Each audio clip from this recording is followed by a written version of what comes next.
सर्वप्रथम सर्वांना श्री स्वामी समर्थ. स्वामी महाराजांच्या कृपेने तुमच्या सर्व चांगल्या इच्छा पूर्ण होत ही स्वामींचरणी प्रार्थना करते आणि आजच्या व्हिडिओला सुरुवात करते. उद्या 23 डिसेंबर 2025 मंगळवार रोजी अंगारक योगावर विनायक चतुर्थी आलेली आहे. सोन्यासारखा दिवस आहे.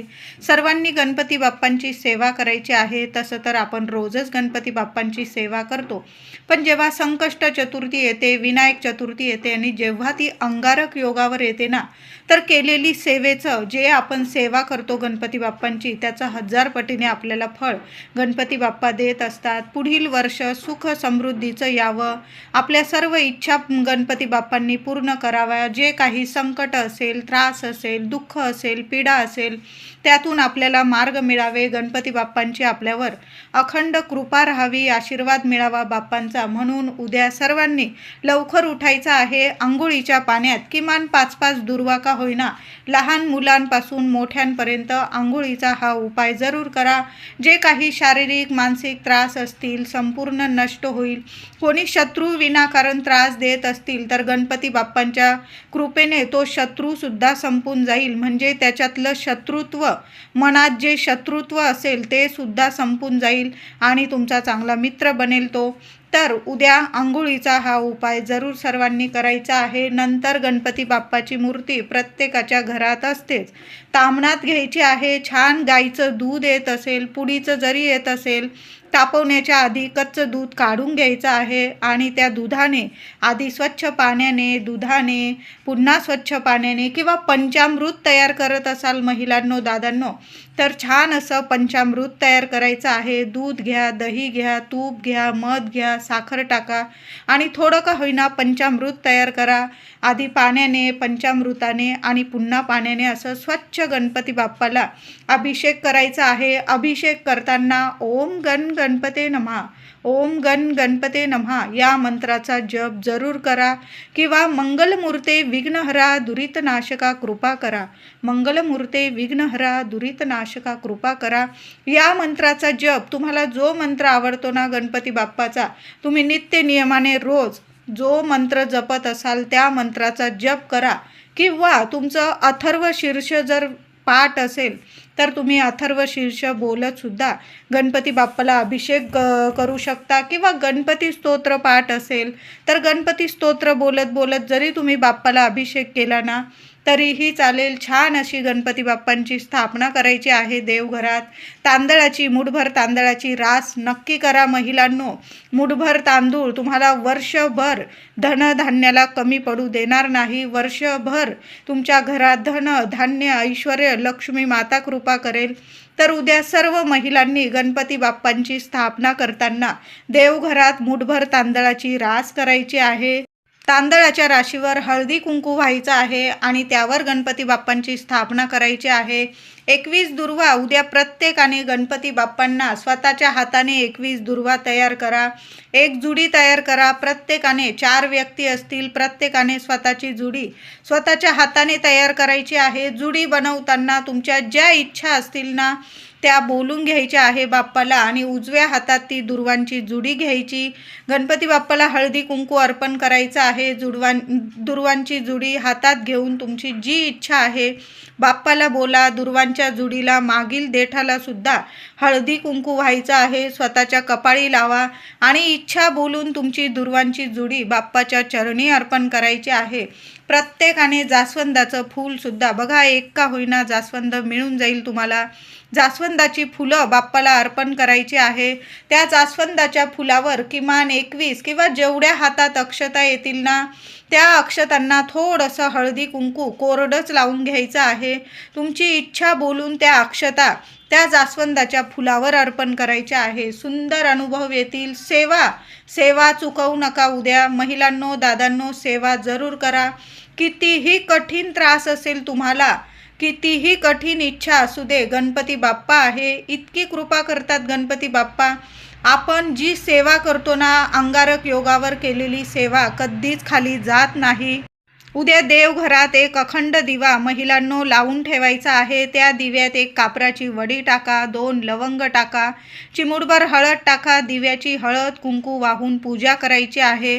दिव्याखाली काहीतरी आसन जरूर द्या। फुलांच्या पाकळ्या ठेवा, तांदूळ ठेवा किंवा ताटलीत जरी दिवा ठेवला तरीही चालेल। आता जे तांदूळ आपण गणपती बाप्पांच्या खाली म्हणजे ज्या तांदळावर गणपती बाप्पांची स्थापना केलेली आहे ना, गुरुवारी 24 तारखेला आपण जेव्हा पुन्हा गणपती बाप्पांची पूजा करतोच, रोजच पूजा करतो, तर ते तांदूळ काढून घ्यायचे आहे आणि तुमच्या तांदळाच्या डब्यात टाकायचे आहे। फक्त काळजी घ्या, नॉनव्हेज वगैरे बनवाल ते तांदूळ खाऊ नका, किंवा त्या तांदळाची तुम्ही 1 तारखेला नवीन वर्षाचा पहिला दिवस असेल ना, त्या दिवशी जरी तांदळाची खीर करून गणपती बाप्पांना, देवी देवतांना नैवेद्य दाखवला ना, सोन्याहून पिवळं सोन्यासारखे दिवस आलेच समजा, तर ते तांदूळ नीट ठेवून द्या आणि पहिल्या दिवशी 1 जानेवारी गुरुवार रोजी त्या तांदळाची थोडीशी खीर बनवा आणि त्या खिरीचा नैवेद्य आपल्या देवी देवतांना दाखवा आणि त्याचा प्रसादसुद्धा तुम्ही सर्वांनी खायचा आहे। गुरुवार आहे, सुंदर दिवस आहे, हा तांदळाचा उपाय सर्वांनी जरूर करा। नाही तुमचं आयुष्य बदललं तर मला बोला तुम्ही।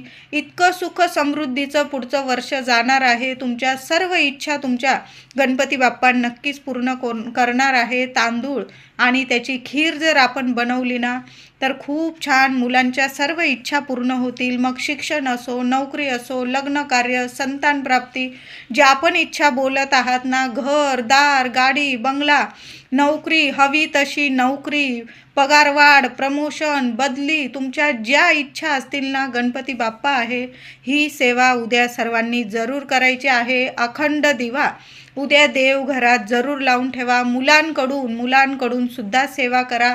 जे आपण गणपती बाप्पांना अभिषेक घातलेलं तीर्थ असेल ना, ते आपण झाडांना वगैरे टाकाल, त्यातून चमचाभर का होईना तीर्थ तुम्ही स्वतःसुद्धा प्यायचं आहे आणि मुलांना सुद्धा थोडं का होईना तीर्थ, गणपती बाप्पाला अभिषेक घातलेलं तीर्थ थोडं का होईना मुलांना प्यायला जरूर द्या। मुलांची बुद्धी तीक्ष्ण होईल आणि मुलांना शिक्षणात, नोकरीत इतकी प्रगती होईल। मुलांना काही त्रास असेल, शारीरिक मानसिक काही त्रास असतील, ते त्राससुद्धा निघून जातील। मुलांची बुद्धी तीक्ष्ण होईल आणि शिक्षणात मुलं इतकी प्रगती करतील। मुलं मोठी जरी असतील ना, तर मुलांना सांगून गणपती बाप्पांचं तीर्थ प्यायला नक्की द्या। नोकरीत वगैरे कुठल्याही क्षेत्रात तुमच्या मुलाबाळांची नक्कीच भरभरून प्रगती होईल। प्रत्येक कामात त्यांना यश मिळायला लागेल। तुम्हाला काही त्रास असेल, चिंता असेल, तुम्ही स्वतः जरी उद्या गणपती बाप्पाला अभिषेक घातलेलं तीर्थ चमचाभर का होईना तीर्थ जरूर प्यायचं आहे। उद्या देवघरासमोर आसन घेऊन बसा, दिवा लावूनच ठेवायचा आहे। देव्हाऱ्यासमोर बसा आणि गणपती बाप्पांचं अथर्व शीर्ष 11 वेळा जरूर पठण करा। महिलांनो, दादांनो, 11 वेळा अथर्व शीर्ष जरूर पठण करा। मुलांकडून सुद्धा पठण करून घ्यायचं आहे। जसं बोलतील तसं, लहान असो मोठं असो, बोबड्या स्वरात सुद्धा देवांची ही सेवा गणपती बाप्पाला खूप प्रिय आहे। अथर्व शीर्ष 11 वेळा पठण करून घ्या। 11 वेळा गणपती स्तोत्र सगळ्यांनी मिळून गणपती बाप्पांची संध्याकाळी आरती जरी केली ना, कापूर आरती, तरीही चालेल, पण आरतीसुद्धा करा उद्या सर्वांनी। आणि अथर्व शीर्ष नाही जमत उद्या एवढं तुम्हाला 11 वेळा, तर किमान 1 वेळा अथर्व शीर्ष फलश्रुतीसह जरूर पठण करा। मुलांकडून सुद्धा पठण करा। गणपती स्तोत्र थोडंसं मोठ्या स्वरात वास्तूला सुद्धा ऐकू द्यायचं आहे। उद्या गणपती बाप्पाला छान असा मोदकांचा नैवेद्य दाखवा। नाही जमला, गूळ खोबरं गणपती बाप्पाला खूप प्रिय आहे। छोटीशी खोबऱ्याची, सुक्या खोबऱ्याची वाटी घ्यायची आहे, त्यात गूळ भरायचा आहे तुम्हाला आणि त्या वाटीत ठेवून त्याचा नैवेद्य दाखवायचा आहे। नैवेद्य दाखवताना त्यावर किमान 5 दुर्वा नक्की ठेवा। आपण श्रीहरी विष्णूंना नैवेद्य दाखवतो, तुळशी पत्राशिवाय नैवेद्य पूर्णत्वास येत नाही। तसाच गणपती बाप्पांना नैवेद्य दाखवतो, तर दुर्वांशिवाय नैवेद्य पूर्णत्वात येत नाही। म्हणून गणपती बाप्पाला नैवेद्य दाखवताना 2 दुर्वा ठेवा, 5 ठेवा, जास्त ठेवायच्या जास्त ठेवा, पण दुर्वा धुवून घ्या स्वच्छ आणि नैवेद्यावर सुद्धा ठेवा। नंतर तो प्रसाद संध्याकाळी सर्वांनी सहकुटुंब सहपरिवार थोडा थोडा का होईना प्रसाद खायचा आहे। लहान लेकरांना बाहेर सुद्धा वाटू शकता, कुणी नाही घेतला आपण आपल्या घरामध्ये तो प्रसाद जरूर खायचा आहे। त्याच गूळ खोबऱ्याचा तुम्हाला आता सकाळी नैवेद्य दाखवला गूळ खोबऱ्याचा आणि संध्याकाळी त्याच गूळ खोबऱ्याचे बाप्पासाठी नैवेद्य म्हणजे मोदक बनवले तुम्ही, उकडीचे बनवा, तळणीचे बनवा, जे बनवायचे ते बनवले तुम्ही चालेल, पण त्याचे सुद्धा बनवू शकता किंवा तो प्रसाद तुम्ही असा सुद्धा गूळ खोबऱ्याचा खाऊ शकतात। उद्या एक सेवा सांगत आहे, आईने करा, वडिलांनी करा। 108 दुर्वा, ज्या 21 दुर्वा वाहिलेल्या आहे बाप्पाला, त्या वेगळ्या 21 दुर्वांची जुडी तर आपण प्रत्येकाने व्हायचीच आहे गणपती बाप्पाला। सकाळी वाहा, संध्याकाळी वाहा, पण गणपती बाप्पाला एक अंगारक योगावर दुर्वांची जुडी 21 दुर्वा चांगल्या निवडा, स्वतःच्या हाताने चांगल्या बघून घ्या आणि गणपती बाप्पाला प्रत्येकाने 21 दुर्वांची जुडी तर अर्पण करायचीच आहे। आता 108 दुर्वांचा कसा उपाय करायचा, तर काय करायचं आहे, 108 दुर्वा नीट काढून घ्यायच्या आहे, एखाद्या ताटात काढून घ्यायच्या आहे, आसन घेऊन बसायचं आहे, देवासमोर तुपाचा दिवा लावून घ्यायचा आहे, अगरबत्ती धूप वगैरे घरातलं वातावरण प्रसन्न करा आणि एक दुर्वा घ्यायची हातात, ओम गणपते नमः गणपती बाप्पांच्या चरणी अर्पण करायचे आहे। असं 108 वेळा तुम्हाला ओम गणपते नमः, ओम गणपते नमः मंत्र जपत जपत गणपती बाप्पांच्या चरणाशी तुम्हाला 108 दुर्वा अर्पण करायचे आहे। दुर्वा घेताना मोजूनच घ्यायचे आहे, म्हणजे तुमची एक माळ सुद्धा गणपतीचा मंत्र होऊन जाणार आहे आणि 108 दुर्वा गणपती बाप्पांच्या चरणी सुद्धा अर्पण होणार आहे। आता 108 नावं गणपती बाप्पांची तुम्हाला पाठ असेल किंवा तुमच्याकडं पुस्तक असेल, त्यातून एक एक नाव जरी बोलत तुम्ही गणपती बाप्पाला 108 नावांनी गणपती बाप्पाला एक दुर्वा अर्पण केली ना तरीही चालेल, किंवा आता नाही 108 तुमची नावं पाठ, मग तुम्ही ओम गणपते नमः, ओम गणपते नमः या मंत्राचा जप केला आणि 108 दुर्वा अर्पण केल्या ना तरीही चालेल। 108 दुर्वा अर्पण केल्यानंतर त्यावर हळदी कुंकू गणपती बाप्पाच्या चरणी अर्पण करा, थोड्याशा अक्षता अर्पण करा, मुलं बसलेली असतील जवळ, मुलांच्या कपाळी सुद्धा थोडासा कुंकू लावायचा आहे तुम्हाला। ज्या मुलींच्या लग्न कार्यात अडथळे येतात त्या आई वडिलांनी जरी ही 108 दुर्वांची सेवा जर केली ना, किंवा मुलांविषयी तुम्ही सेवा करा, स्वतःविषयी, पतीविषयी, कुटुंबातील इतर सदस्य, तुम्ही कुणासाठी सुद्धा ही सेवा करू शकता। ही सेवा कधीच खाली जाणार नाही।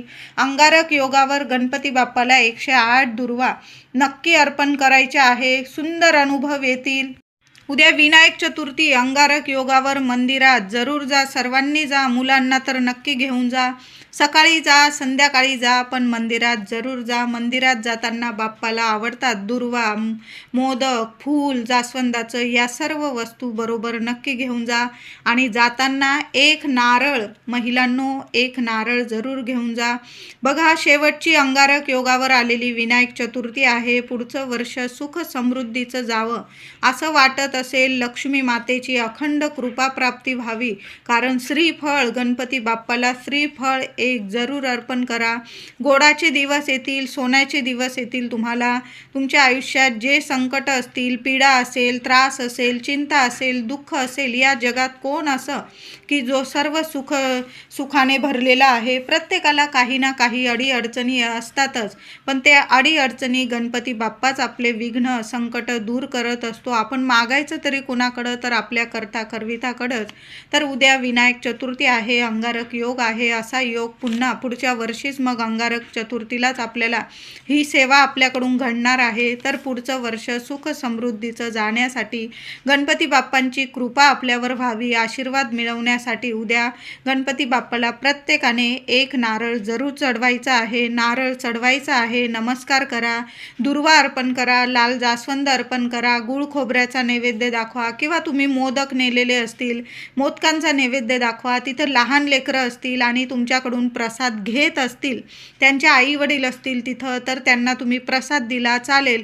आजकाल नाही कोणी प्रसाद घेत, तुम्ही तुमच्या कुटुंबामध्ये जरी प्रसाद वाटला तरीही चालेल, पण तुम्ही देवांना मोदक जरूर अर्पण करा, कारण तुम्ही जर मोदक अर्पण केले तर तुमच्याकडून प्रसाद इतरांना, सगळ्यांना, लहान लेकरांपासून मोठ्यांपर्यंत गणपती बाप्पांचा प्रसाद तर सर्व घेणारच आहे। उद्या महिलांनो, तुम्हाला जर गणपतीच्या मंदिरात एक तुपाचा दिवा लावता आला तर नक्की लावा. घराजवळ मंदिर असेल आणि तुम्हाला या सर्व वस्तू बरोबर नेता येत असतील आणि त्याबरोबर एक तुपाचा दिवा, गाईचं तूप घ्या, मातीची पंती घेतली, त्यात फुलवात ठेवली, थोडंसं तूप टाका, एक थोडा वेळ चालला ना तरीही चालेल, पण गणपती समोर तुमची इच्छा बोलून एक तुपाचा दिवा जरूर लावून द्या. बघा, मुलांना खरंच एका रात्रीत मुलांच्या आयुष्याचं सोनं होईल. गणपती बाप्पांची इतकी कृपा होईल. गाईच्या तुपाने आणि तुपाच्या दिव्याने गणपती बाप्पा खूप प्रसन्न होतात. आणि जेव्हा एक आई गणपती बाप्पासमोर, गौरी पुत्र श्री गणेशासमोर जेव्हा दिवा लावते ना, त्या आईला गणपती बाप्पा कधीच खाली जाऊ देत नाही घरी. म्हणून तुमच्या सर्व इच्छा पूर्ण होण्यासाठी गणपती बाप्पांसमोर एक गाईच्या तुपाचा दिवा महिलांनो जरूर लावून द्या. बघा, एक दिवा न्यायचा प्रयत्न जरूर करा. मुलांना इतकं सोन्यासारखं सुख ऐश्वर्य प्रदान करतील गणपती बाप्पा.